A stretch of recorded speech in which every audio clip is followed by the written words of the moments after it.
Okay, and welcome to Harbor Clinical's second LinkedIn Live. Today's topic is navigating clinical monitoring complexities through multi-vendor collaboration. And I am so excited to have everyone here today. We're going to get started in a moment, go through some introductions with our panelists here, and then we are going to dive right into today's important topic. Let's just go ahead and start. Siva, I'll toss it to you for an introduction. Hi, everyone. Welcome to this LinkedIn Live. I'm Siva Perapalli. I'm a clinical trial manager working for Protara Therapeutics at the moment. I've been in this industry for 11 years now. I started as a clinical trial associate in 2012, and then I worked my way up to a CTM, CPM, and then I worked in different therapeutic areas like oncology, neurology, psychiatry, rare diseases, immunology, and the list goes on. I like everything and anything about clinical trials. And I look at clinical trials as like a baby being born and then turning into a wonderful person. How happy parents usually feel when that happens. That is how I feel when I'm a part of a clinical trial from the beginning till the end. And then it hits the FDA inspection, approval, and then gets into the market and the public are able to use it. So that is the proud feeling I usually have. And then I've been part of 3 FDA inspections, and then I've been part of clinical trials that had like drug approvals in psychiatry and neurology in the last 5, 6 years. So, like I said, I love everything and anything about clinical trials and especially clinical operations. So, I'm here today to talk about my experience in one of the recent projects that involved multi-vendor collaboration, and I'm excited for this live today. I love it. And I said that we were going to have a lot to talk about. And right out of the gate, I'm ready to run through a brick wall because I can feel the passion coming through the screen here. So I love it. Waitira, you're up next. Thank you so much. Hi, everybody. My name is Waithira Mwara. I am based out of Atlanta, Georgia, and I am a senior clinical research associate. I have been, just like Siva, in the industry for 10 years now. So it's a field that I quite enjoy being in. Like Siva mentioned, just seeing a clinical trial start from phase 1 and go all the way up until approval is definitely rewarding. And just changing patient lives overall is definitely something that I am passionate about. So participating in clinical trials and changing patients' lives every day is something that brings me joy and happiness. And today I'm excited about this conversation. It is my first LinkedIn Live, so I'm really, really excited about this.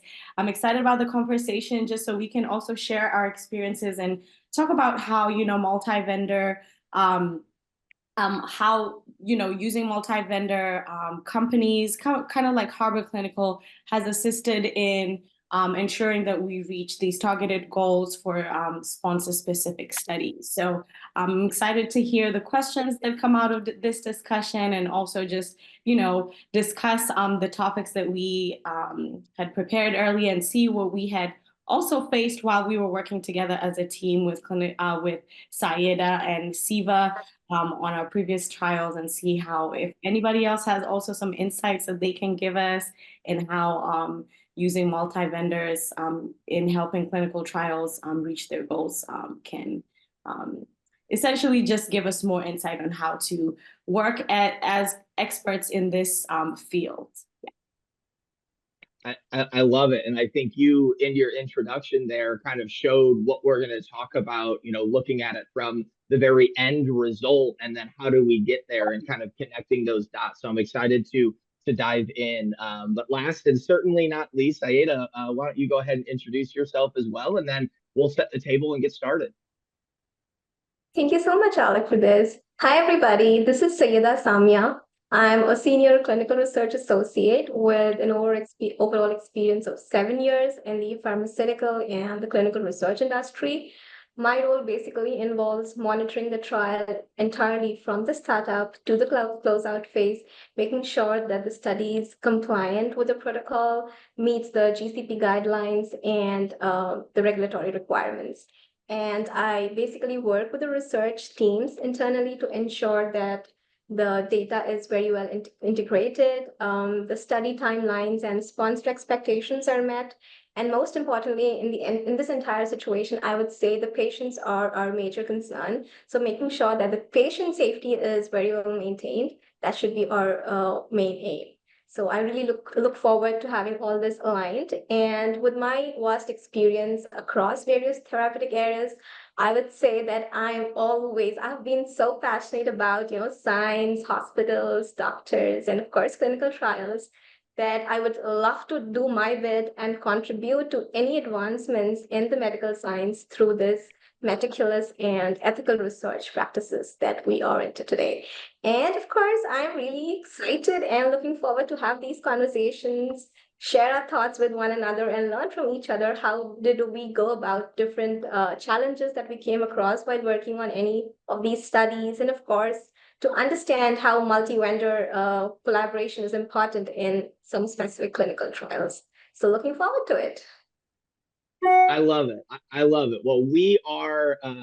I just have to say thank you on behalf of the Harvard Clinical team for the three of you participating, because, like I said, I can feel the passion coming through this. I think, Sayeda, you mentioned it in terms of that patient safety, and that's the end result that has to happen. And all these other pieces of the puzzle are so essential for the end user, for that patient in mind. And I think the word that stands out to me in this conversation that we're going to have today is some of those complexities, and how can that collaboration really help solve that. And so we're going to go ahead and get started. I'll just leave one reminder for everybody. This is a live LinkedIn Live. It's going to be live for the next 53 minutes or so. I've got a feeling we're going to take the full hour because I think there's going to be a lot of good conversation. If you aren't able to stay for the whole conversation, you'll be able to return, watch it as a recording on Harvard Clinical's website and on LinkedIn as well. And so if you have questions, whether you're watching it right now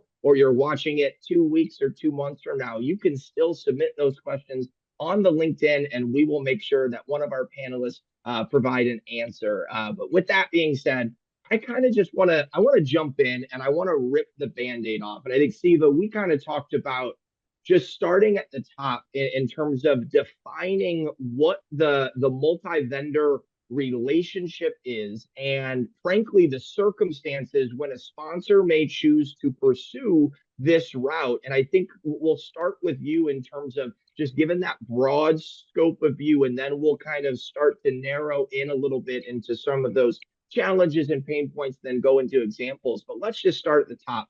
Let's look at the definition of the multi-vendor relationship and then the circumstances when a sponsor might go this route. Absolutely. That's a great place to start. So I'm prepared to explain everything as simple as possible, so everybody, even if they're not from the clinical research industry, will be able to understand stuff. So if there's a sponsor who is a pharmaceutical or a biotech company who is planning to do a clinical trial for a specific product, they might be taking the help of a clinical research organization who will be providing them end-to-end services for all the activities involved in conducting a clinical trial. So that is already a collaboration between two companies, right? The sponsor and the CRO. Yep. Sometimes, even though the CRO is able to give end-to-end services, the sponsors might have preferred vendors or service providers for some of the activities, like say safety data handling or oversight monitoring or IP handling and then manufacturing and all that stuff. So if the sponsors have preferred vendors, then the CRO will be collaborating with these service providers or vendors to give the deliverables for the sponsor on this particular clinical trial. So this is called as multi-vendor relationship in general. However, sometimes, even though the CRO is able to give all the end-to-end activities and you already have some of the service providers to do those specific tasks, there might be situations where there are some hurdles that come up during the conduct of the trial, and then these guys who have already have like bunch of responsibilities on their shoulders on day-to-day basis may not have the bandwidth to go to the grassroots of those situations, of the problems that arise. And then in that cases, the sponsor might choose to bring in additional support to assess the CRO or the sponsor themselves or those preferred vendors for those specific activities. And this is the new age definition of multi-vendor relationship.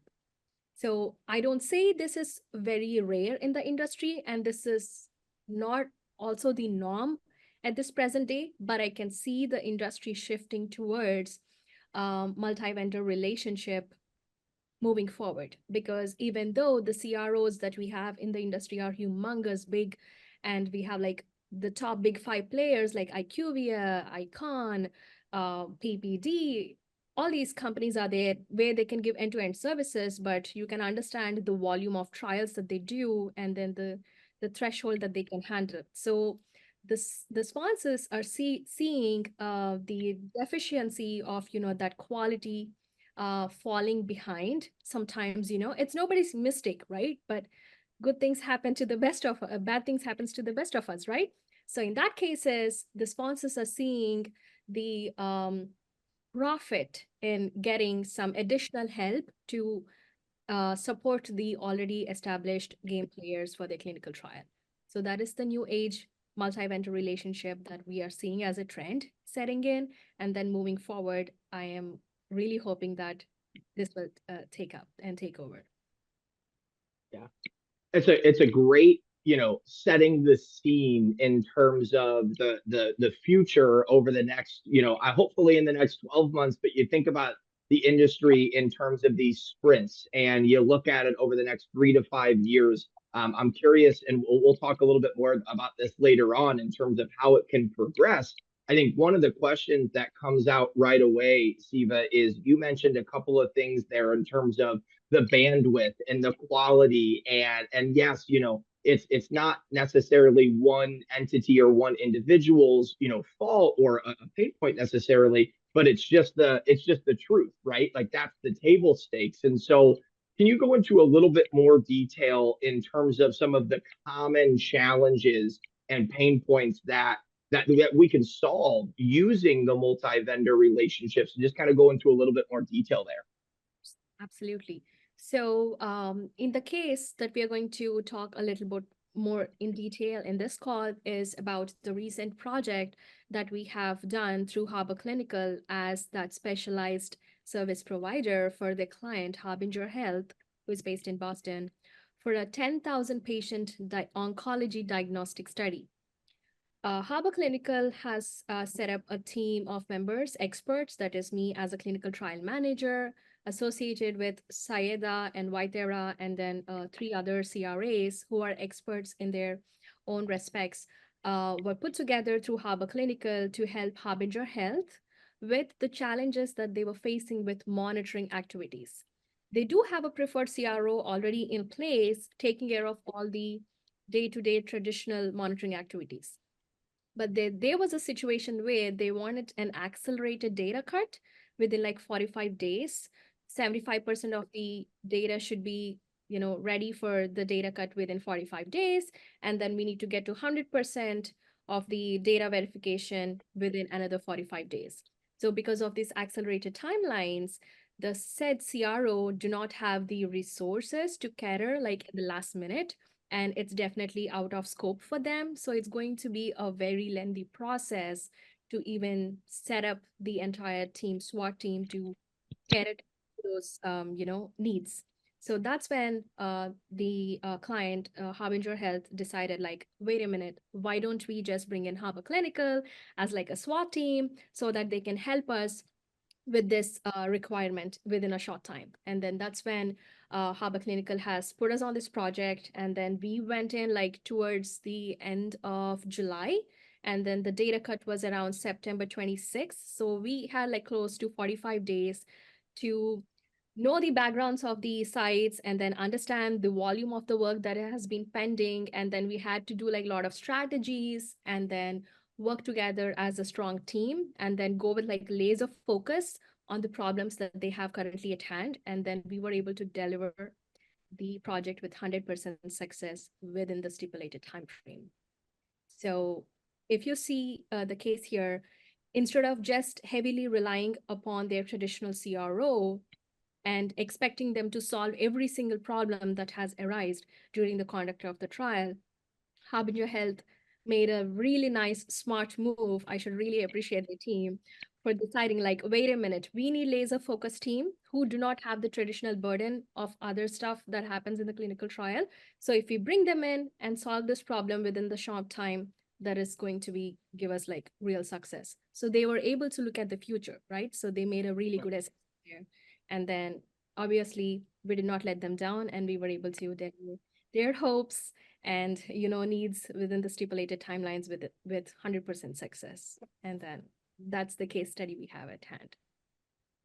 Well, and I love some of the phrases that you use there in terms of the SWAT team coming in and being able to be laser focused. And then when you look at some of the untraditional aspects of not utilizing the CRO for this, it really feels like you're able to come in and bolt on as that extension, of the team, of the resources, and be a major factor there. And I know I think this is kind of where we can open it up, and Zaida and Waidira, please jump in. But I'm curious in terms of, as much detail as we can share within, establishing some more of the challenges that Harbinger was facing, and then kind of working through, if you can, we can kind of bounce back and forth here. Just how did that multi-vendor relationship, and specifically your role in Harvard Clinicals, address the challenges through this process in such a tight window, as that SWAT team being laser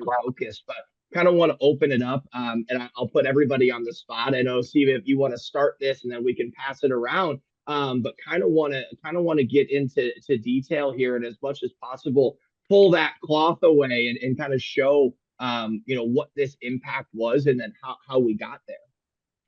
So if you take the biggest challenges for monitoring for any clinical trial, we want the CRAs to specifically do four important things. The first thing is source data verification, where you want to see what is in the patient files and then make sure that it is being entered into the EDC system accurately, and there are no mistakes between these two stuff.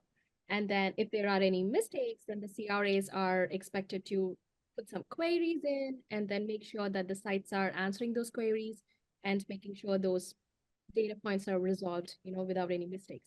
So that's the most important part that the CRAs do during their monitoring visits to the site. The second thing is the ISF binder review. So the sites will have like an investigative site file binder in which they file all the regulatory or essential documents, like the protocol we send them, the ICF, the pharmacy manual, lab manual, all that stuff. The sites are responsible to save all those documents within that place, and then in the right order, like the obsolete ones go down and then the latest versions always stay on the top, so that the sites are using the latest versions and then not using something that's like 5 years old, and that is also very important for the CRAs to look at, because sometimes if you're not following the right document, you're not doing the right stuff, right? And then the third important thing that the CRAs do is IP reconciliation. So when you give a specific drug to a patient, like if it is either a vial or a bottle or like a capsule strip, the sites are supposed to add all this information into like an accountability log showing that which particular strip was used for which patient.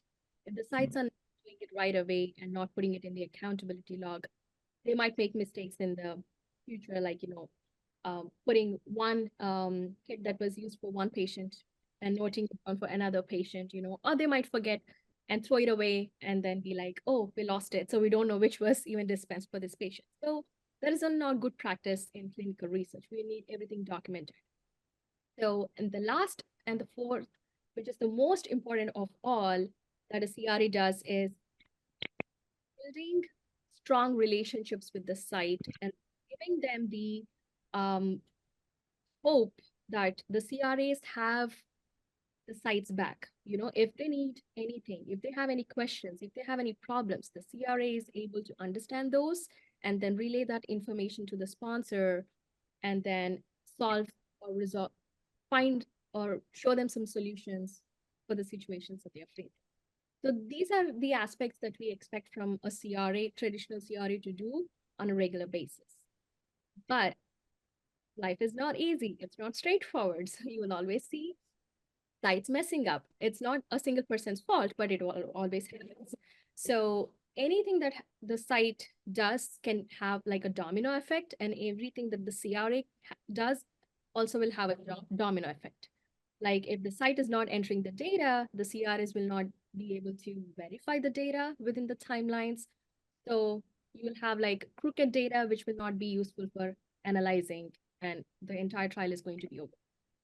And then if the sites are not maintaining the documents appropriately in the folders, the sites might end up doing like assessments that are not relevant to the clinical trial anymore and harming the patient. Drawing extra blood or doing like an extra MRI, even though the protocol doesn't say so. So all these things are expected of the CRA to do and identify and resolve on regular basis. But if you see, even for me to explain it, it took like 2 to 3 minutes, right? So imagine a CRA doing this for like 5 or 8 sites that they are assigned to on every single day basis. So it's going to be humongous and very stressful. So of course, they're going to lose the detail orientation at one point, right?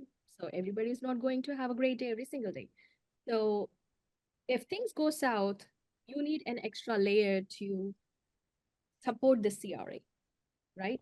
That is where Harbor Clinical has stepped in this case, and then we were able to take away that extra burden of identifying the reasons for these problems. Like, why is the site performing bad? Why is the CRA not able to catch all this?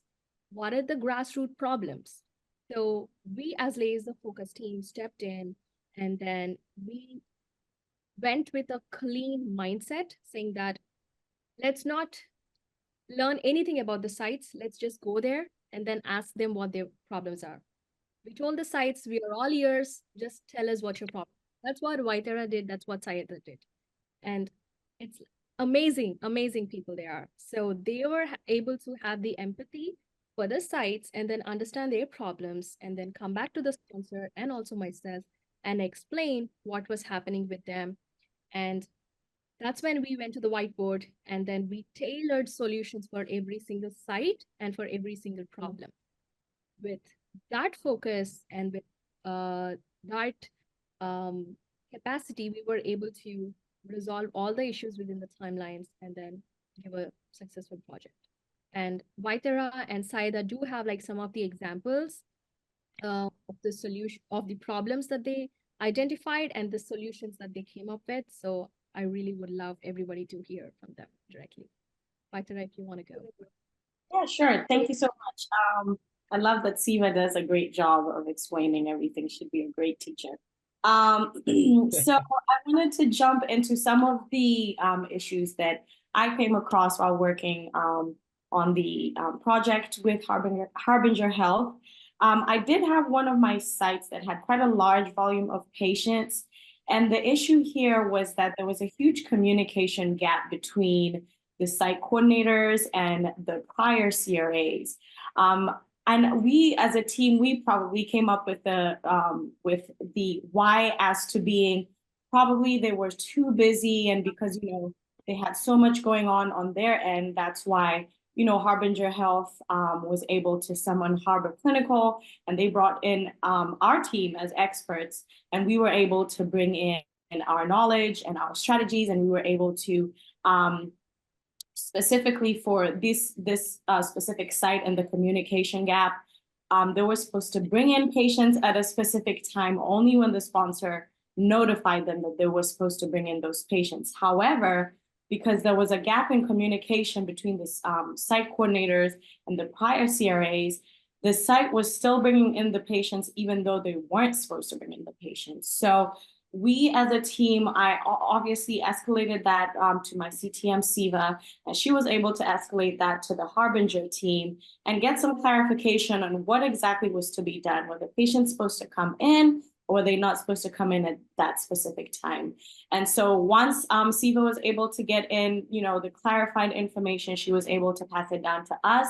And ultimately, the sponsor came up with a solution where they sent out a memo to every site, and they were able to have that clear direction that you can only bring in patients for the follow-up visits once we notify you that you can bring in those patients, and only then then go ahead and schedule that visit. So I think just, from our expertise and working on prior clinical trials, both Sayeda and Siva, we were able to come up with a strategy that could help bridge that communication gap so that, each site had clear instructions on what they were supposed to do for these follow-up visits.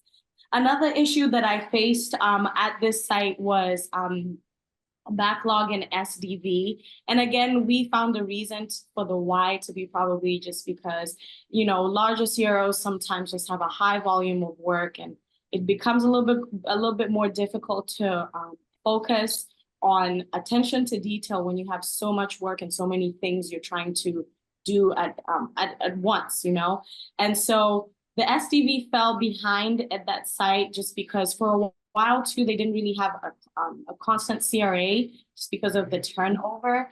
And so because there was such a huge backlog of data that we needed to review, our team had to sit down and come up with a strategy and also include the site as well in order for us to catch up with the data. So we sat down and we came up with strategy that included Sayeda and I going to co-monitoring visits together at that site so we can, utilize our resources to the best way possible, as well as, talk to the PI at the site, let the PI know that we will be coming for more regular visits and we will be communicating with the site regularly, sending them reports, data reports, letting them know, these are the data points that you have pending currently.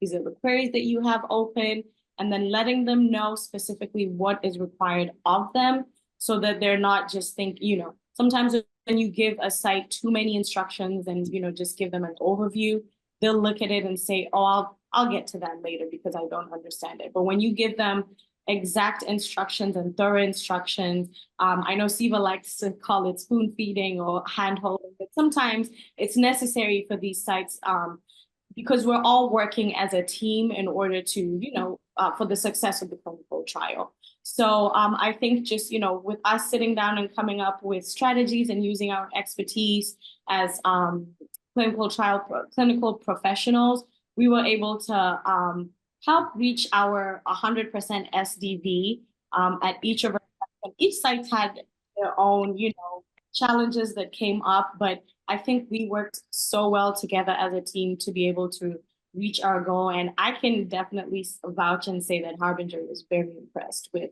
our work ethic and meeting our deliverables. So yeah. To give a little context, when we took over we were given like 5 top most problematic sites in the clinical trial. The problems might be because there was a lot of data backlog, data entry backlog, data SDV backlog, or the sites are unresponsive, or just being annoyed if the sponsor is asking them to do something. So like multiple reasons. So whoever is the most problematic and disengaged, those were the sites that were thrown at us. So when we started, most of the sites were at like 1%, 2% of data entry, and then 1% of SDV. So within 40 days, we got to 75%, 100% of data entry and 75% of SDV. And the next 45 days, we were able to get to 100% data entry and 100% SDV. So the goal was 100%. It was not like, you can get away with 98, 97. No, they wanted 100% to the bit. So it is a really miraculous.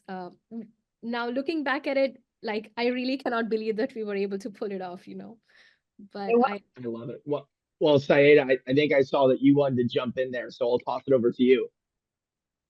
I remember I was one of them who got one of the slides that Siva was talking about. And I remember initially when we had those, deadlines given to us that we have to complete certain amount of monitoring by this day. Initially, it was just like getting things done with the site, and we didn't know them well. So all we did initially was do some remote visits. And after a visit or two, I realized that things weren't going anywhere. It was just as in there as is. That's when we had a quick chat up Siva and the team and all of us. And then we've decided that this site somebody needs to be there on site to understand what the issue was. And that's when I got a chance to be there at the site. And then finally I figured out that this site, the biggest challenge at this site was the site was really inexperienced. They were very fresh with the trials, so that the research coordinators there weren't that experienced on how to perform a trial, how to go about using protocols, GCP, following all those regulatory stuff. So it was difficult for them. And another major thing was the RC's work. The RC working at that site was quite close to retirement, I would say. And they were really very adamant to having more support with the trial, just to make sure that they are taking care of everything. So I had to go there, figure out that, get that sense of what's actually happening at the base. And that's when I realized that things are all haywire. The ISF is like, oh my God, you had to start literally from scratch, build it one by one. And it was not an easy task. And adding to this, oh my God, there was some EBC glitch inside. So the numbering of those subjects were haywire.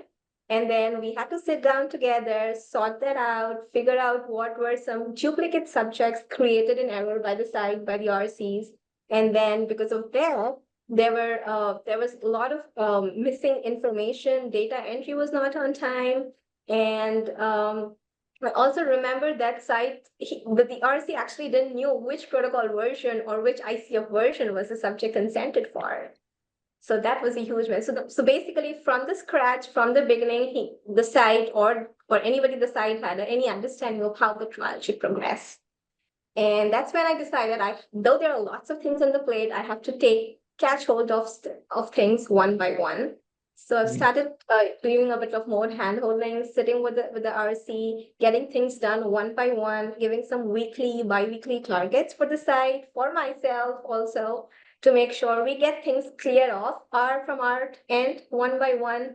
And that took a while, of course, I would say 4 months, 3-4 months, but I was really happy by the end of the project. We were able to, sort all of those things out, have the ISF right in there. I mean, for a fresh person or new person, when he comes to the site, he should be able to know, okay, what actually happened. It's all in there. So that was a very huge task for me. That was one of the important challenges I faced.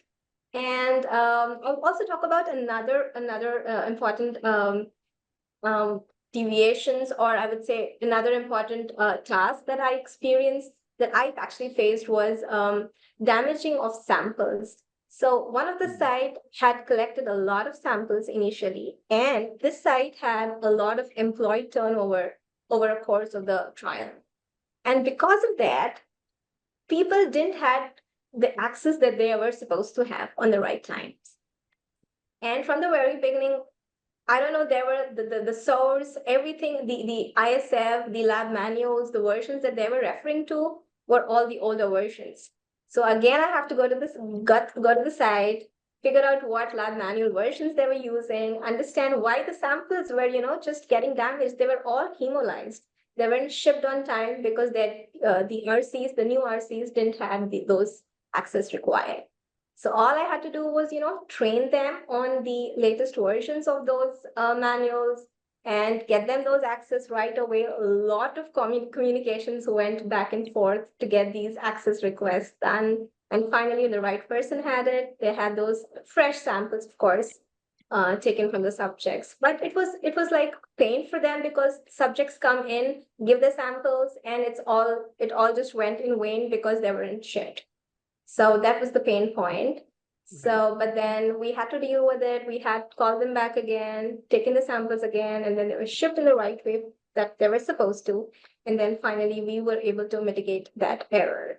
So I think that's the way we dealt with those challenges then. Yeah, I'm curious, and this is a question that I know we had originally had lined up, and someone had sent me a message on LinkedIn to ask it, and so I think it was Siva who mentioned, there's the bridging the communication gap and being able to come in and have the empathy to understand the problems and understand and frankly fall in love with the problem that is facing the site or facing the patients or whatever the individual problem might be. Excuse me, might be. And so the question that came in was, when you do have to come in and it's such a fast paced turn and there is this laser focus, let's say it's 45 days or it's 90 days, how do you how is that possible? Like, how do we come in with such an urgent request and an urgent need and then be able to work together, CTM, CRAs, this like all these different puzzle pieces that are, that need to be aligned and working together in order to get the end result that we need? How do we achieve that when there is such a tight timeline and we're kind of coming in as a third party almost? Yeah, fantastic. Very good question. So we all need to understand one thing. For any project to be successful, the team is the key. So the conversations between the CTM and the CRAs is very, very crucial and important out of anybody else. And then the sense of responsibilities that the CRAs have and should have for the study and the site is very, very crucial as well. Because CRAs are the eyes and ears of the sponsor, and they are the only bridge between the site and the sponsor. So there's nobody else from the sponsor who will go to the site, see what's actually happening in the ground. Right. So as a CTM who is managing or giving strategies to the CRAs, I need to have the sense of respect towards my CRAs when they come back with their ideas, with their wisdom and their strategies. So I should be open to a conversation and then take their ideas and then include my expertise and experience to that and then fuel the process. And the CRAs also are very, very crucial for any clinical research to be successful, because I strongly believe that a CRA or any person in general should always understand their personality first, and then even hiring managers should understand a person's personality first, because you will always bring your personality to a job. You Right. cannot have a personality and then try to fit a job into that. That doesn't work. So you will always bring your personality to your job. So identifying the core team, especially the CRAs, who have the right personality for the job is very, very critical. So when I was putting together a team at Harvard to go and work for the Harbinger project, I know what kind of challenges I'm going to face. So when I chose my CRAs, I was very, very, picky, I should say, because I wanted somebody who can stand in the site's shoes and then understand their problems and then have the capacity and the will and strength to go to the root cause problems and then identify those and then have the expertise to come up with solutions. So that's exactly what I found in Vaitara, Saeda. I really want to mention the other CRAs, Alekia, Sid, Sitaram, and Vishnu. So all of these guys are fantastic. They are experienced not only in the therapeutic area, but they have the right personality for this job. So by putting together that team and also having the sense of openness to know what they can bring to the table has fostered a very strong relationship between us. So with that, we were able to communicate things very honestly and transparently. So if Vaitera was not able to go to a visit in the last minute, she used to just tell me like, Siva, I really cannot get to this visit. This is too close for me. I'll not find flights. Then I was able to ask Sid or Sayeda to just hop in and then take over, that particular visit and then help with the timelines. And the CRAs, because they have the right personality, they were willing to jump in and help. They were not like, oh, this is Vaitera's problem, not ours. Nobody ever stopped. And everybody stepped in when there was a problem. So we worked together as a team. So that is the biggest strength that we were able to portray for the Harbinger project. So that was the key. That was the success. And then when it comes to timelines and challenges, the biggest problems have the simplest solutions. That's what I believe. So the simplest solution is communication with honesty. So you need to come with a plan and strategy for yourself first. So you need to see what you can do, what you cannot do, what your strengths and weaknesses are, and then be open about that. I can do SDV for 20 subjects within like 5 hours, but ISF is not my game. So I will need like minimum 3 hours or 6 hours to work on an ISF because that doesn't sit well with me. So if I know what are the weaknesses and strengths of my CRAs, I can pair them up to do the co-monitoring. That's what I did. Right. So because there was so much backlog and issues there, I wanted somebody who can collaborate with each other. And then based on their weaknesses and strengths, I was pairing those people together to do the co-monitoring. So that worked fantastically. So that's how we were able to, and that comes naturally for all of us because we are experts in problem solving. So Right. that's what Hubber was able to foster in all of us from the beginning as a team at Harbor. And then, of course, the team at Harbor was also giving us you know, uh, the freedom that we needed to make our own decisions and then be able to do what is the right thing for the client. So nobody was sitting on our head and be like, oh, you're supposed to do things only in the grid. No, they gave us the freedom to work at our own pace and at our own course.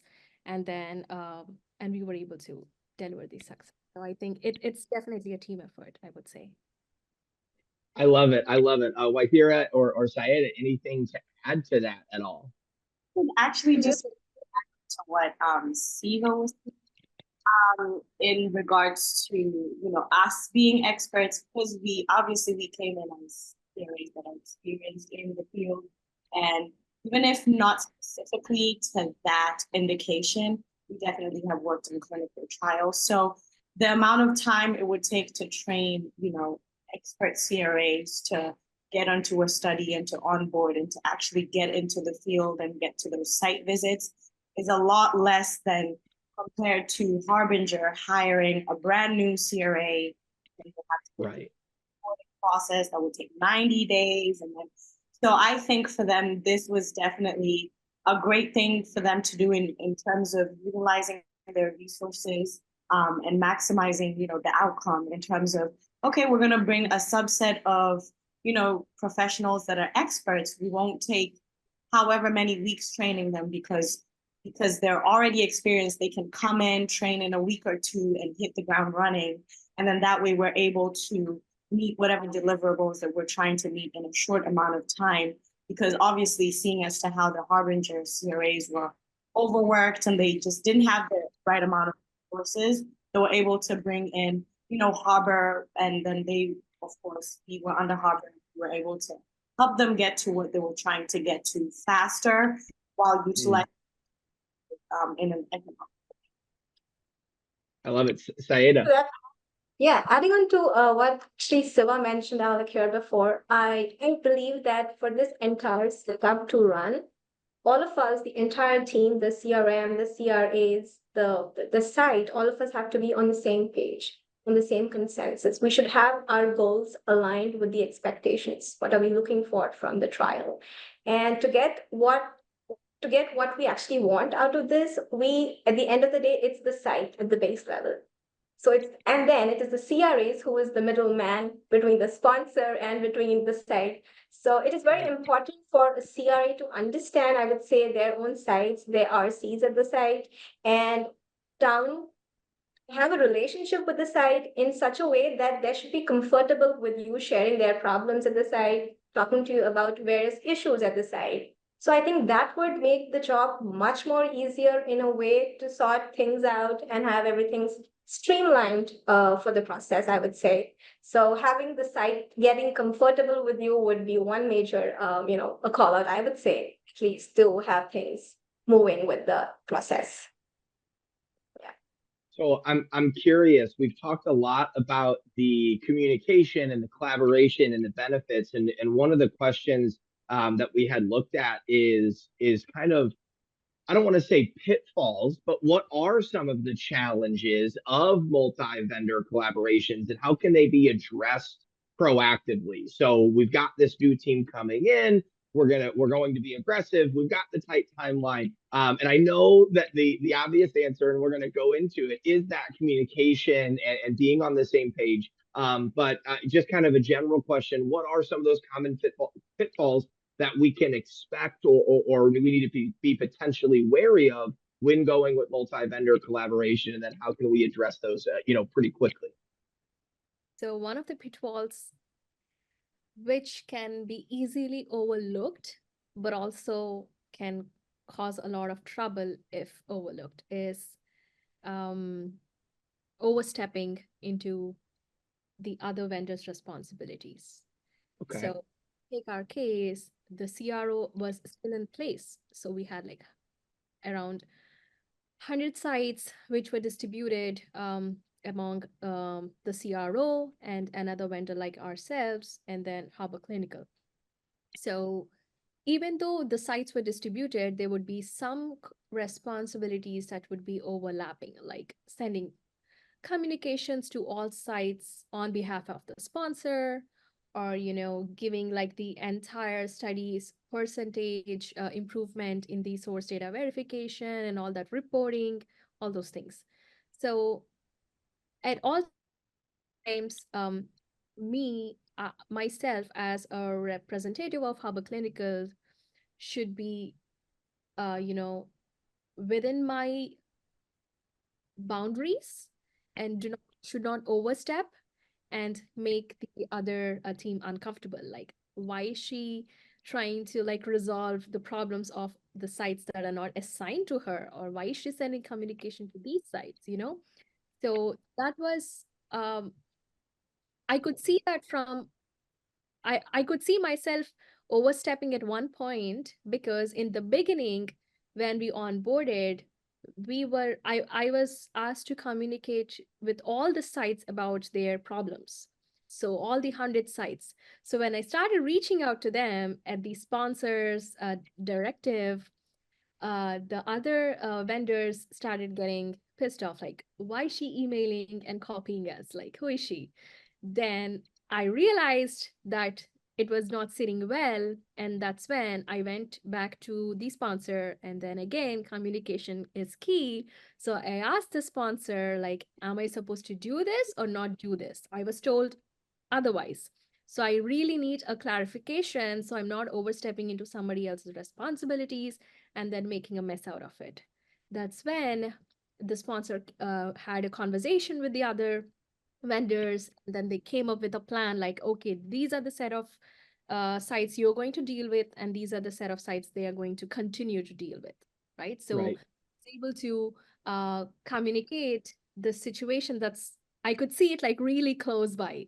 And then I was like being proactive, and then I know that overstepping can be a problem. So I was like able to stop it even before something troublesome happened. So that is one of the most important pitfalls of multi-vendor like collaboration. And the other thing is information being lost Mm, vendors, right? So let's say sponsor emails one vendor, but they forget the other one. So a piece of information is lost. Or they might give the information to everyone, but then everybody starts emailing to the sites thinking that, oh, this is our responsibility. So there's no clear directive there. The communication is not appropriate. So that gives a lot of extra burden for the sites. Like, who am I supposed to listen to?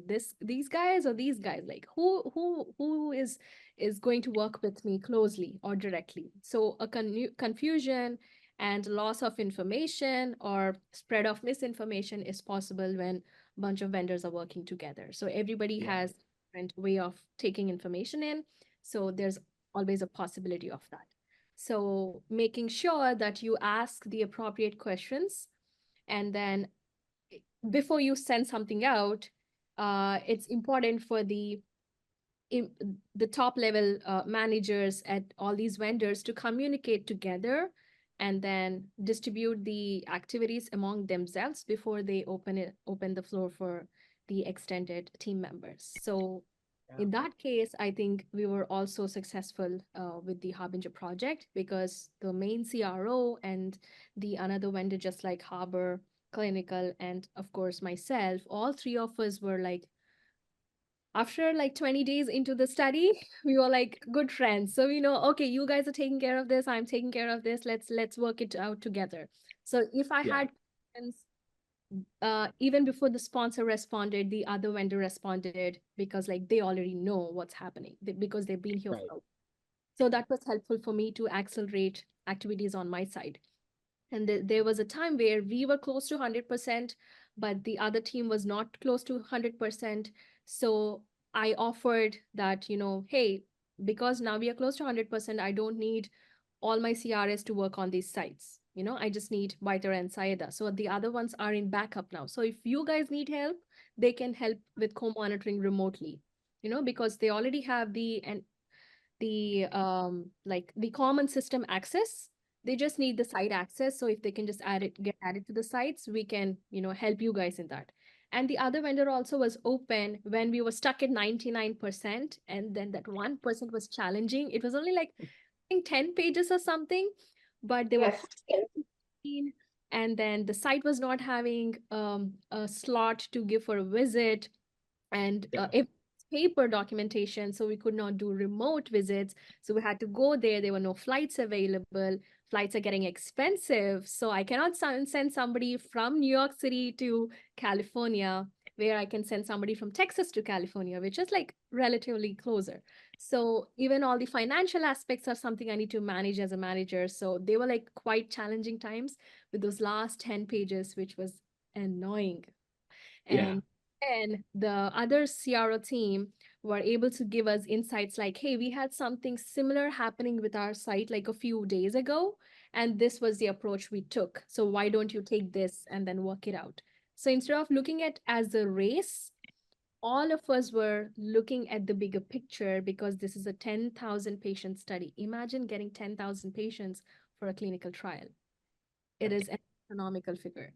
And instead of looking at as a race, everybody understood the bigger picture that we want this diagnostic kit readily available for patients who are who might have like a cancer, but the kit was able to diagnose like 20 different types of cancers.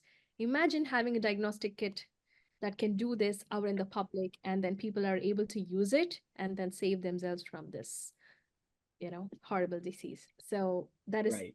the goal. So we all work towards that common goal without envy, without any problems, and then by mitigating every single thing within the buds itself. Yeah. Well, and Sayeda, I think I saw your face lit up a couple of times throughout that, and so there must have been some of those stories that Siva was walking through. So I just wanted to make sure, was there anything else that you wanted to add into the pitfalls there, that we need to be looking out for? Absolutely. I remember one time that she was talking about those last 10 pages left to get, the data cleared off. And it was so difficult for us to figure out and have people gone there on the site. So that was really a memorable visit that I had with them. And then that last visit, we really had to sit together with the research coordinator at the site and had those pages gone on and off on the source and have things cleared up. It was really a final good visit that actually. So yeah. Was Yeah. really well. I love it. Okay, we've got about 5 minutes left here, and I do have a couple of comments on the LinkedIn. We've got one just that says this information is so useful. So that means that we're doing a good job. 54 minutes in. We've got another one who is checking in from India, and he had a couple of different questions, but one question. We're not going to answer this in 5 minutes. I feel like it's probably a whole other LinkedIn Live, but I am curious, and it wasn't in our initial questions, but he's curious how you manage data security as kind of that third party coming in. I know this might be one that we need to belabor on a little bit more, but didn't know if that was something that anybody wants to jump in real quickly on. Data security should not be a problem because most of the data is in the EDC system, which is already 21 Part 11 compliant. So, Right. and data managers and then data associates who are looking at who is logging into the system, from where they're logging in, all this stuff. So we all have to go through rigid SOP training and everything before we get access to these systems. So it's all on the cloud. So if you're, there is also restricted access based on your role. So there's no way we can get away with doing anything bad to the data. And also the data that the CRAs look at the sites is also HIPAA compliant. So even if the CRA see what is the patient name or something, the CRAs are not going to reveal it to anyone else outside Right. the Okay. visit. So definitely there's no issues with having multi-vendors working on this trial. So we are already having robust systems in place. I love it. Okay. Well, I know I warned all three of you that when we got to the end here, I was going to challenge for, 60 seconds in terms of the final takeaways. And I know we've gone all over the map here, talking about the specific example of Harbor Clinical, but also just in general, some of the key factors in order to be successful. And so what I would love is a 60-second takeaway from each of you, just on you can go any direction from the conversation we had today, or where you think it's headed over the next couple of years.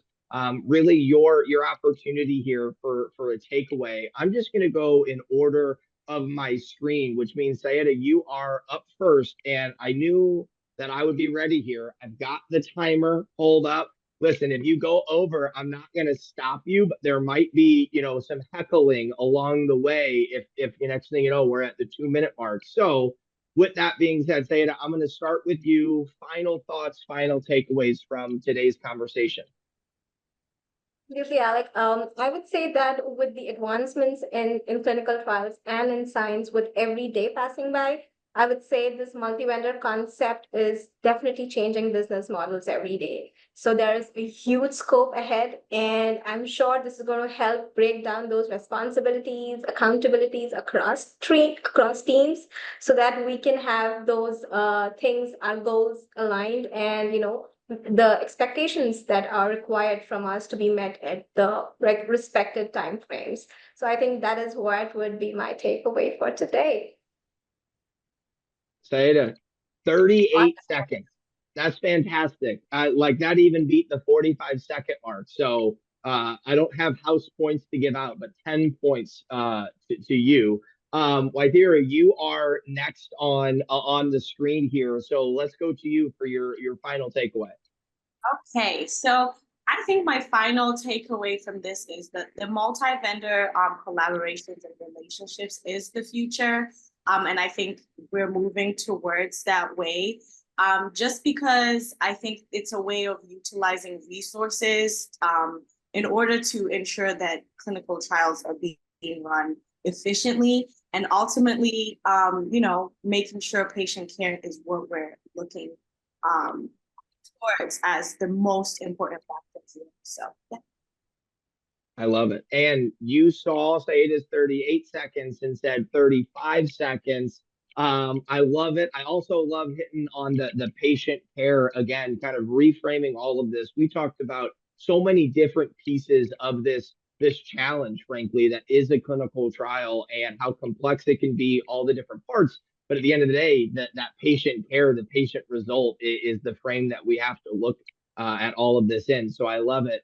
Siva, listen, I don't know if you're going to beat 34 seconds or if you're going to take Waithira's and Sayeda's seconds back. But you are up for your final thoughts when you're ready. Thank you so much. So first and foremost, I really want to thank the entire Haba team that has been part of Venture project, because this is once in a lifetime opportunity for all of us. And then we were able to deliver it with such success that I'm really, really proud of every single one. Sayeda, Vaitara, Alekia, Sid, Sitaram, Vishnu, everyone who has poured their heart into this and then brought their fantastic personalities for this project and then worked day and night to make it a success. So without them, um, like I wouldn't have been a successful CTM, definitely. So I'm thankful for them for giving me the opportunity to lead them on this project.